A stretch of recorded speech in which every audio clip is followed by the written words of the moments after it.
Don't like that, Bruce. Mitchell getting forward, getting very forward. Franklin's just manhandling him and then gives it off. And Tippett's got another one. Make it 5. Lingy. The Bulldogs go through to a grand final. Can you believe it? The siren will sound. A 55-year drought ended. The Dogs are in the grand final. Wow. What about that? 20,090 days since their last grand final. And the Dogs have made history. The big dance with Sydney. Unbelievable. What a weekend of football. Two very worthy grand finalists. Hello, I'm Damien Barrett and welcome to Access All Areas. The Sydney Swans versus the Western Bulldogs, Matthew Lloyd. It promises to be a beauty. It does, Damo. What a fairy tale story it's been, the Western Bulldogs. It's hard to remember a team that has just swept every other team's supporters up and everyone's jumped on the back of the Western Bulldogs. And to beat West Coast in Perth, then beat the champs Hawthorn, and then beat the Giants, who everyone thought were the favourites again after the way they played against the Sydney Swans in the first week. Yep. Just a phenomenal story. Let's go back to the key moment on Saturday. Jack Macrae found himself with the football with the scores level, as you can see. 3.5 minutes remaining. They just willed themselves to this position. We wanted to go through this forensically, Lordo. This is Haynes and Macrae. Haynes decides to leave his man, do the right thing. Yeah.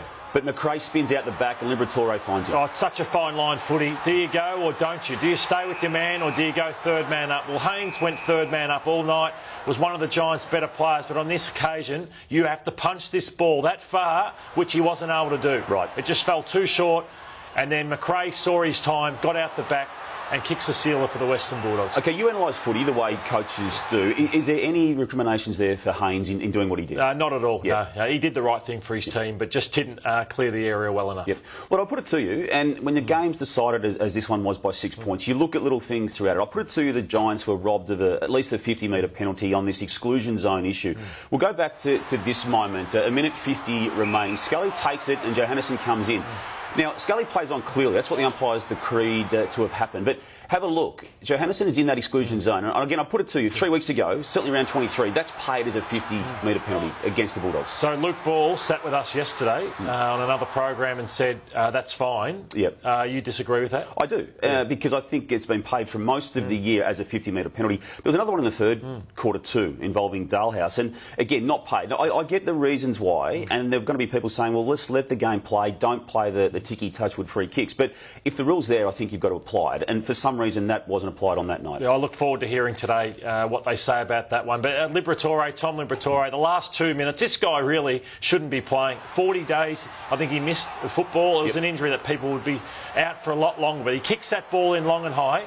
He just pushes hard. I saw him yesterday. He couldn't walk. Really? That's how sore he is. He gets it back. And then he gets it back again, to set up that goal, the winning goal. And then this, just with, again, 2.5 minutes to go. What's the desperation of Liberatore? First tackle, second tackle. Saw his dad do it for many a year for the Western Bulldogs. Couldn't get close to winning a grand final. Clean hands at the crucial stage again. He's been probably just about the recruit of the year, aside from Dangerfield, with coming back to the Western Bulldogs when they didn't have him last year. They were so brave, weren't they? They were brave before the last 25 minutes of this preliminary final. But the numbers, Lordo, the first three lines there, the contested possession, clearances and inside 50s, lead to the bottom one, the most crucial one of all, the score. But they're massive differentials in the final 20 minutes of a preliminary final when you've already played the previous 2 weeks. Well, they play with heart and they play with the spirit that other teams could only dream about. And I thought they were going to be steamrolled in that last quarter. When they got out to 14 points, I think Toby Green kicked the goal. I thought they're in trouble here. And they found a way to win. Phenomenal team they are. There's so many chapters within this bigger picture, aren't there? And Clay Smith has emerged as a key chapter to what's going on. He's had an outstanding final series, kicked another 4 goals in this game, set the tone early with really clean play. He's courageous. He had a very big week. The armband kissing there is for, as we now know, and learnt post-match, for a friend of his who died earlier in the week. I mean, the knee injuries that man has sustained and the emotional toll of the build-up to that game for him, yet he was as crucial as anyone out there. He was. He and Dixon kicked 8 goals between them. And I think one thing about the Giants is they've got good small defenders, but they love to take a risk. Look at this as well. Absolutely huge to get it out to Daniel, who kicks the goal. But Wilson, Williams and Heath Shaw, they'll give you a chance. And he made things happen for his side. I think he was the best player on the ground on the weekend, Clay Smith, which was massive in a preliminary final. Yep. The Bob Murphy story is yet another one of those little angles that we're going to be looking at as we build up to it. He couldn't have carried himself with any greater pride and dignity with how he's handled this. Oh, he must be hurting. There's always stories. I know Redpath and Mitch Wallace would be hurting too, just like Teddy Richards. But this guy, he symbolises the Western Bulldogs. You could see here they absolutely love him, and he's been there for 14 or 15 years, hasn't got near it. Oh, he's been close a couple of times, but to be missing out on the big one, he'd be emotional, but he wants the best for his team as well. And just the footballer as well. We sometimes forget that, don't we, as we talk about the emotion of what he's going through. The fact the football is not part of this juggernaut that's got him through to a grand final. Jordan Roughead, he's got an issue with the eye, and that will play out. Do you have any intel on that, and do you feel that he will play? I suppose I've never had an eye injury like this, so I'm never too sure. But just seeing him at the end of the game, I saw him talking to doctors. Will I be right for next week? Will I be right? He didn't look like he was that bad in terms of vision.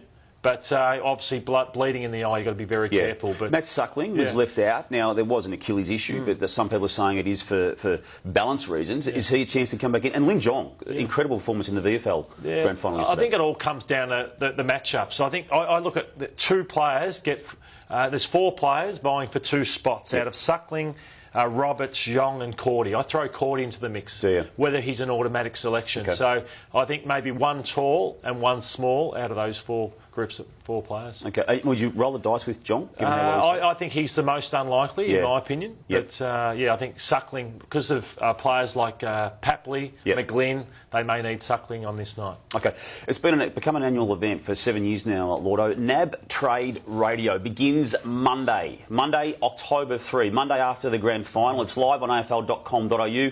It's also accessible on the AFL Live official app. It starts Monday. It will run Monday to Friday for the next 3 weeks from 8 a.m. You and Kane Corns are among the big ins on NAB Trade Radio 2016, and as you'll find, all other media outlets do not miss a minute of this. They live tweet it as though it's their own news, but you'll be helping bring the news. So many supporters are just craving, their club's news because they haven't been in it for 4 weeks. Even Bomber people saying, who will we go for? Will we get the Bulldogs player, Kobe Stevens, will we get him? Who will we pick one? All those sorts of things. That's going to be fantastic. Okay, we've already seen some hard passage of play here from the Bulldogs in their prelim final. Let's go back to Friday night. The Swans were equally hard at the outset. This is the first bounce of a prelim final, and this just set the scene. Well, Luke Parker for mine, he's nearly the heartbeat. We talk about Josh Kenny, but Gary Rowan probably shouldn't have been out there, but the courage he showed. Out the back, Zach Jones, what an inclusion he was with pace off the back. This is another play. 7 minutes in, Buddy just smashes Motlop, who had a disappointing game. Corey Enright, usually rock solid, shaky. This one here, just the fumble from, and the dump of a tackle. So this was just massive. They were so clean, they were so tough. This Gary Rowan again, just the pace to get this ball out of bounds. They took the game away from Adelaide in the first quarter, and they took the game away from Geelong in the first quarter, like good sides do. They finished on top for a reason, and they'll try and do the same to the Western Bulldogs on Saturday. The Cats got the express route through to the preliminary final on the back of their win against Hawthorn in the qualifying final, yet we are now going to be critiquing this football club like as an also ran. They've got a lot of issues, Lordo. That man there, Henderson, came back in. Look, he's got an injury excuse to play. Taylor seems to have gone off the boil in recent times. There's other question marks that need to be resolved pretty quickly. Motlop, I would move him on, Damo. It's time for him to go somewhere else. And you just find that, Duncan, what a poor year he had. Blixarf's the best and fairest winner, wasn't where he was. Mackie, we saw there. Should he play on? Do they move on Enright and Jimmy Bartel? Lonigan, bad handball there. They were just shaky, these guys. Taylor sitting off. So that's what, obviously, Sydney took away from them. So they've got to the top 4, but I genuinely believe it was off the back of one man, and that was Dangerfield. Sure. So they've got to make some hard decisions because they were a long way off the Sydney Swans. I'll get more specific with you in a moment about what you think needs to be done in the 2017, but this was indicative of what happened on the weekend when Papley, who's one of the great stories of this season himself, gets the ball at a zone where he may have been touch and go to kick the goal. He looks around and he finds Buddy Franklin.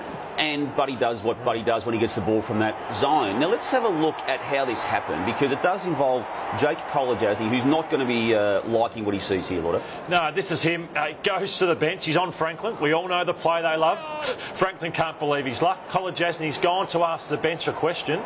and Papley's just looked around, handball to Franklin, Yep. and watch the response. So they're down by 7 goals already, but watch what they do to Kolodjasny here. This is so deflating. They all laugh in his face and point to him and say, "What have you just done?" Yep. It wasn't Geelong's night. He's a young guy. He lacks a bit of experience, but that's unforgivable, really. Yeah. Look, they tinkered with their setup all year, the Cats, and some, strangely enough, went into the prelim final not knowing if it was the right mix with Henderson up forward. But what is it they need to do most as they go out of 2-16 into 17? Well, they lack pace. They lack a half-back flanker. That's where Brett Delidio comes into the mix. I Yep. think he would be sensational off a half-back flank for Geelong. Could they go the Motlop for Brett Delidio trade? That would be something you look at. I think they lack a second forward for Hawkins.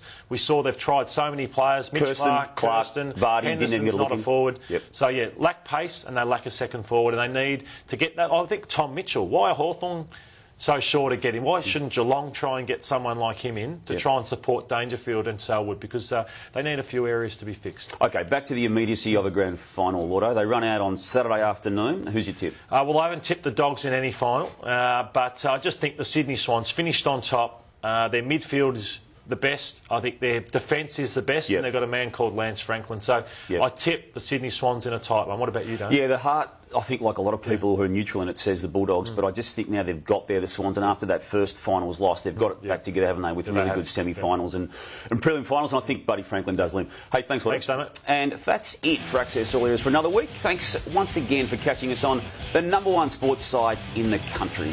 Goodbye.